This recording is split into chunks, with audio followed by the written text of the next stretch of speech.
Okay, Dwayne, thank you very much. There's a question in the chat box that I'll read for you, or unless you want to go find it. Yields increase with N, but what does profitability look like? Does the increased yields more than pay for the N inputs? In that one cover crop study they did, there are fairly substantial differences there. But if nitrogen became more expensive, maybe not. The problem with growing our own nitrogen with annual crops is I think we short the carbon.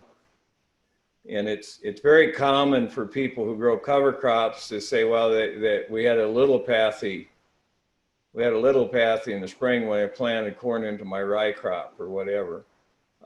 That's usually, in my opinion, a nitrogen thing.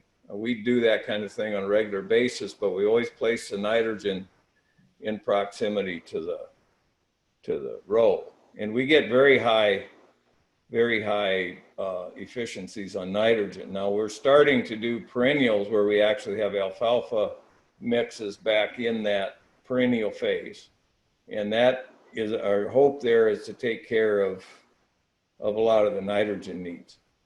Our goal at Dakota Lakes is to be fossil fuel neutral by 2026. The big use of fossil fuels here right now would be nitrogen fertilizer for everybody. You know, it's incredibly energy expensive.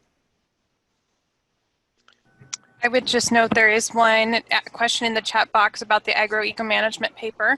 Dwayne sent that to me ahead of time, and so it is on the Soil Health Nexus homepage right now, and I will move it to the archive once it is available next week. Yes, the link to the video, yes, is also there. To the virtual field day, yeah. I thought I sent that to you. Yep. That video on the virtual field day, the group tomorrow I will take out through those crop rotations with a spade. And it's very obvious to everybody the large differences in soil health or benefit soil properties of certain rotations as compared to others.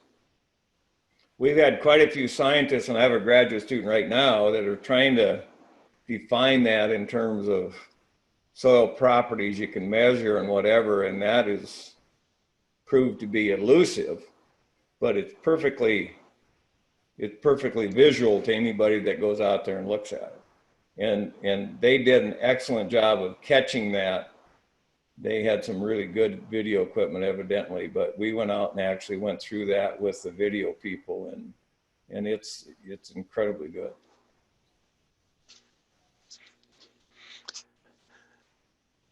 Okay. Thank you, Dr. Beck.